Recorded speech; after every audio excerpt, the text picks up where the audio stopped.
Hey everyone, Chris here from Real Rideshare Stories. If you're new to the channel and you're looking for different things within the rideshare industry, whether it's news, whether it's tips and tricks for both passengers and drivers, or if you want to see what actually happens on real rideshare rides, make sure you start off by hitting the subscribe button and ring the bell for notifications.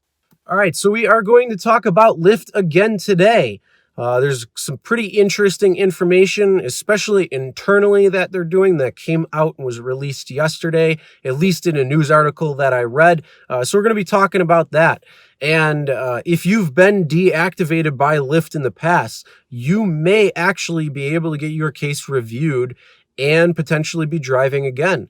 I will talk about that in a little bit. So again, as we're talking about Lyft, if you missed yesterday's video, it was also about Lyft and its upcoming changes to both the driver and passenger side of the platform.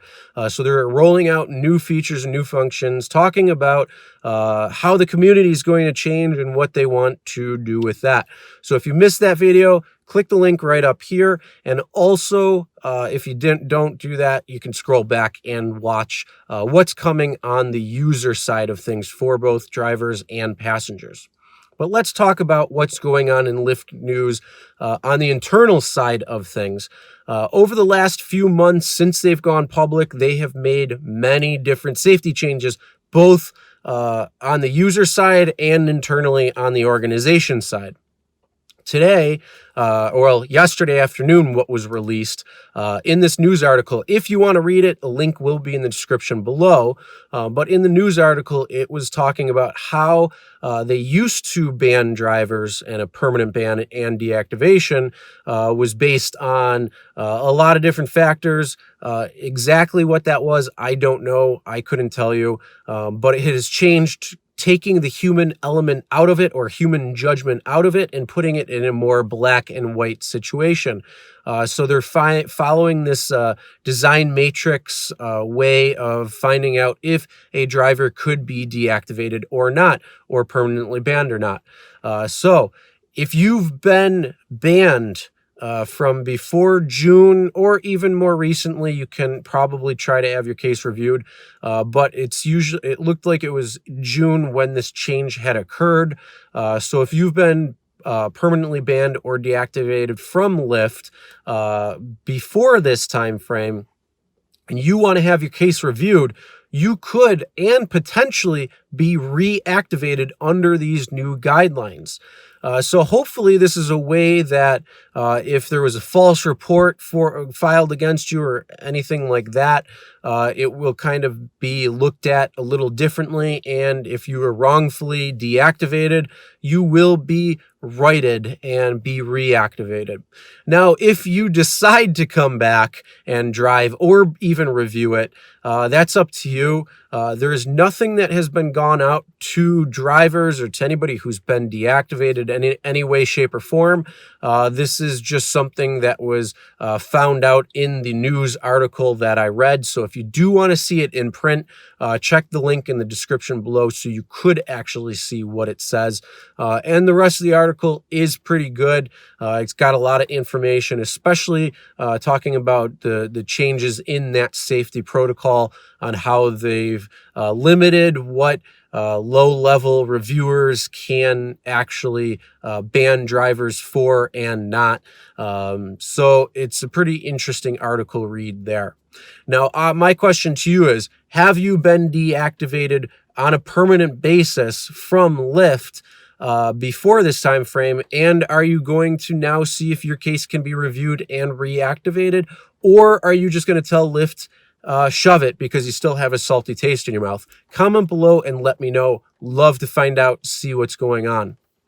Now, a couple of reasons why they did this and why they made this change is probably one, to save some money, even though in the article they say that they're not, but they're making these changes since they've gone public. So, hey, whenever you make any type of change now, it's probably going to be for cost of measure or to try to make more profit.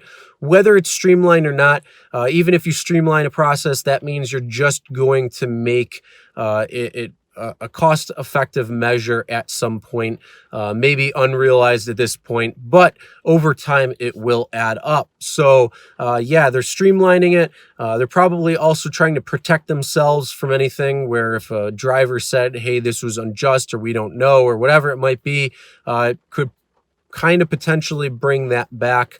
So yeah, drivers may have the ability to be reactivated on this change that they made, because it's taking the human element out and just doing a black and white judgment call following this matrix. Another reason why they might be doing this is also to keep more drivers on the road and allow more drivers to be on the road. Because if you start permanently banning drivers, that's going to be less people who are on the road.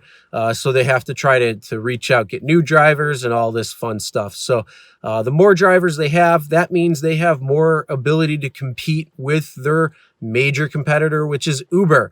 And so if you have more drivers on the road, that means less wait time for passengers. And it also means that the cost of the ride will be lower for passengers, because things like personal power zones won't be available because there's more people on the road. And so, yeah, there's a few things going on there. Again, what are your thoughts? What do you guys think on these changes? Can't get too much into it or into depth because a lot of those things are safeguarded, but at least the news can usually get it out, at least in some way or form. But that is very interesting news, that you could potentially have your case reviewed and overturned and be reactivated again if you've been permanently banned in the past. All right, that's the end of today's video. Again, if you want to read that article in more and in full, click the link in the description below so you can do that.